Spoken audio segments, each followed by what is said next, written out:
ফলাফলকে নিজের মতো করে চেঞ্জ করার মেকানিজমটাকে আমরা কোনোভাবেই মেনে নিতে প্রস্তুত নই। যদি সেফ ফিল না করেন, ভোট দেওয়ার ক্ষেত্রে তাদের ভোটটা সঠিক জায়গায় দিতে পারবেন এবং গণনা হবে, এটা যদি সার্টেন না হন, তাহলে তো ভোটারের উপস্থিতিও সেখানে থাকবে না এবং ভোটাররা ডিমোটিভেটেড ফিল করবেন, উৎসাহ বোধ করবেন না। এই জন্য আমরা আমাদের পক্ষ থেকে এই অনিয়মটা আপনাদেরকে জানানো দরকার বলে মনে করছি এবং এই জন্যই মূলত আমরা বার কাউন্সিল নয়, ঢাকা বারই আজকে আমাদের মূল আলোচনার বিষয়। ন্যাশনাল বারের প্রভাব ন্যাশনাল ইলেকশনের প্রভাব পড়া না পড়ার প্রশ্ন জনগণ বা ওইখানকার বিজ্ঞ আইনজীবীরা যেটা সিদ্ধান্ত নেবেন এটাই হবে। এটা কার পক্ষে যাবে কার বিপক্ষে যাবে এটা নিয়ে আমরা কনসার্ন না। আমরা কনসার্ন হলো স্বচ্ছতা এবং জবাবদিহিতার পার্ট নিয়ে।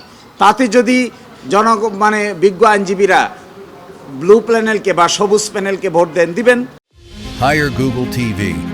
Smart living powered by Homey AI. যদি সবুজ প্যানেলকে ভোট না দিয়ে অপোজিট প্যানেলকে ভোট দিবেন, কিন্তু ভোট হওয়ার আগেই ইলেকশন সিস্টেমে একটা মেকানিজম করার যে আগ্রহ কিংবা দৃষ্টিভঙ্গি দেখা যাচ্ছে, লক্ষণ দেখা যাচ্ছে, আমরা মনে করি এই পরিবেশে ভোট হওয়া এবং ভোট গণনা করা দুইটাই অন্তত রিস্কি ব্যাপার।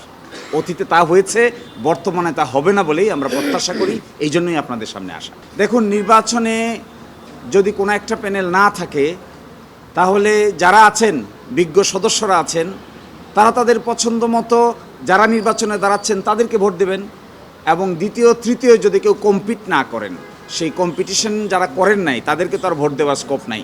যাদের ব্যালট থাকবে তাদের মধ্য থেকেই ভোট দিতে হবে। তো আমরা এক্সপেক্ট করি যেভাবে নির্বাচনটা আয়োজন হয়েছে এটা স্বচ্ছতার সহিত হোক না কেন। এবং আমরা এটাও শুনেছি যে ওই বারের নির্বাচনে 9 জন স্বতন্ত্র প্রার্থীও দাঁড়িয়েছেন। তাহলে তাদেরও তো পক্ষে ভোট পাওয়ার অধিকার তাদের আছে, জনগণও তাদেরকে ভোট দিতে পারে, অসুবিধা নাই, যাকে মনে চায় তাকে ভোট দিবে। কিন্তু সেখানে ইলেকশন কমিশনে অধিক সংখ্যক সদস্য রেখে ফলাফলকে নিজের মতো করে চেঞ্জ করার মেকানিজমটাকে আমরা কোনোভাবেই মেনে নিতে প্রস্তুত নই।